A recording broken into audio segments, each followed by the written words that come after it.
Halo semua, perkenalkan kami dari kelompok 4 Informatika yang akan menjelaskan materi tentang sistem komputer.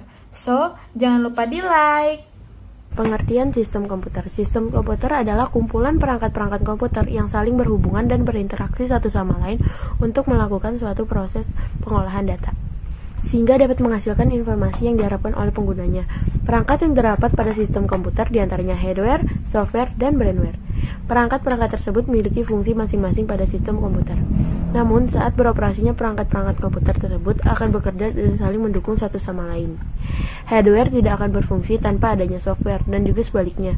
Dan keduanya tidak akan bermanfaat untuk menghasilkan informasi jika ada brainware yang mengoperasikan dan memberikan perintah.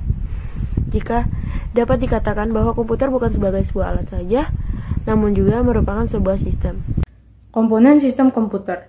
Yang pertama ada hardware, yaitu perangkat keras. Hardware merupakan perangkat komputer yang memiliki wujud fisik, jadi perangkat ini dapat disentuh, misalnya seperti motherboard, prosesor, hard disk, memori, power supply, dan lain-lain.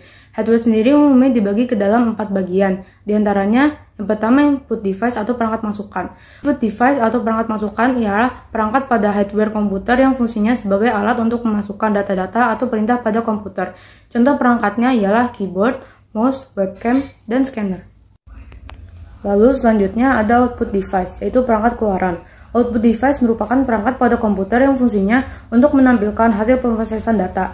Contohnya ialah monitor, printer, dan proyektor. Processing device atau perangkat pemroses merupakan perangkat pada hardware komputer yang fungsinya sebagai pusat pengolahan data. Jadi dapat dikatakan perangkat ini adalah otak dari komputer dan sering juga disebut dengan CPU, Central Processing Unit. Processing device akan melakukan komunikasi dengan perangkat input, output, dan serangka untuk melakukan perintah-perintah yang dimasukkan. Atau perangkat penyimpanan CPU juga dilengkapi dengan alat penyimpanan data. Terdapat alat penyimpanan data dengan kapasitas yang lebih besar sebagai alat menyimpan utamanya, yang biasanya disebut dengan hard disk. Jadi kita dapat menyimpan dan menghapus data sesuai dengan keinginan kita. Seiring berkembangnya teknologi komputer, maka media strong device berkembang sangat pesat, baik itu dari segi kapasitas dan bentuknya. Pada komputer strong device umumnya dibagi menjadi 2 bagian, yaitu internal dan eksternal. Yang kedua ada software atau perangkat lunak. Software diartikan juga sebagai perangkat lunak, jadi perangkat ini tidak memiliki bentuk fisik seperti hardware.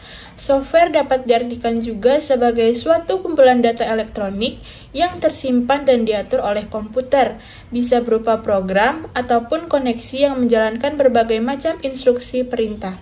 Jadi, software tidak dapat disentuh dan dilihat secara fisik, dan dapat dikatakan juga bahwa software digunakan untuk mengontrol perangkat keras.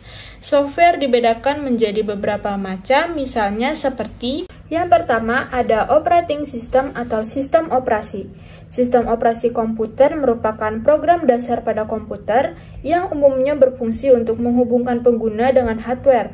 Dapat dikatakan juga sistem operasi yaitu perangkat lunak yang bertugas untuk melakukan kontrol dan memanajemen perangkat keras dan operasi-operasi yang dilakukan pada sistem, termasuk juga menjalankan aplikasi-aplikasi yang dapat mengolah data.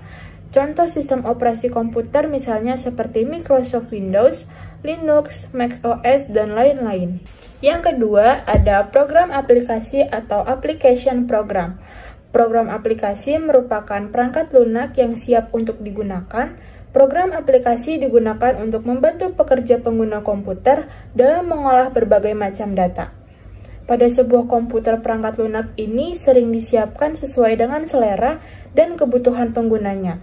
Misalnya seperti Microsoft Excel, Microsoft Word, Microsoft Access, Photoshop, Chrome, Mozilla, dan lain-lain. Yang ketiga ada utility program atau program tambahan. Merupakan perangkat lunak yang fungsinya untuk menjalankan tugas-tugas tambahan, disebut juga sebagai program dukungan dan memiliki fungsi tertentu. Misalnya seperti program yang disediakan oleh sistem operasi seperti data recovery, disk defragmenter, screen saver, backup, dan lain-lain. Dan yang keempat, ada programming language atau bahasa pemrograman. merupakan bahasa yang dapat digunakan pengguna komputer untuk berkomunikasi dengan komputer. Dapat dikatakan juga sebagai standar bahasa instruksi untuk berkomunikasi dan memberikan perintah pada komputer. Beberapa contoh bahasa pemrograman diantaranya seperti PHP, Java, Python, C, dan lain-lain. Brainware atau pengguna komputer. Brainware yaitu orang yang menjalankan atau mengoperasikan komputer. Brainware sangat penting karena komputer tidak dapat bermanfaat jika tidak dioperasikan oleh manusia. Jadi brainware merupakan setiap orang yang terlibat dalam kegiatan-kegiatan pemanfaatan komputer. Pengguna komputer umumnya dibagi ke dalam 4 macam, yang diantaranya A. Programmer. Programmer merupakan orang yang mempunyai keahlian menguasai banyak ataupun salah satu bahasa pemrograman. Beberapa bahasa pemrograman yang sering digunakan misalnya seperti PHP, Java, Python, C, dan lain-lain. Jadi programmer dapat dikatakan juga sebagai orang yang membuat dan bertugas untuk mempersiapkan program yang memang diperlukan pada sistem komputer yang akan digunakan untuk mengolah data. B. Sistem analis. Sistem analis merupakan orang yang memiliki tanggung jawab terhadap penelitian, perencanaan, pengkoordinasian, dan merekomendasikan pilihan software, hardware, dan sistem yang sesuai dengan kebutuhan penggunanya, baik perorangan, organisasi, dan perusahaan. Seorang sistem analis pun sangat berperan penting dalam proses pengembangan suatu sistem. Seorang sistem analis perlu memiliki 4 keahlian seperti analisis, teknis, manajerial, dan cara berkomunikasi dengan orang lain atau interpersonal. Seorang sistem analis juga harus mampu untuk memahami dan bekerja dengan berbagai jenis bahasa pemrograman, sistem operasi maupun perangkat keras yang digunakan oleh pengguna akhir. C. Administrator. Administrator merupakan orang yang tugasnya mengelola suatu sistem operasi dan juga beberapa program yang sedang berjalan pada sistem komputer. D. Operator. Operator merupakan orang yang memanfaatkan sistem komputer yang telah ada atau dia hanya menggunakan aplikasi-aplikasi tertentu saja untuk mengolah data.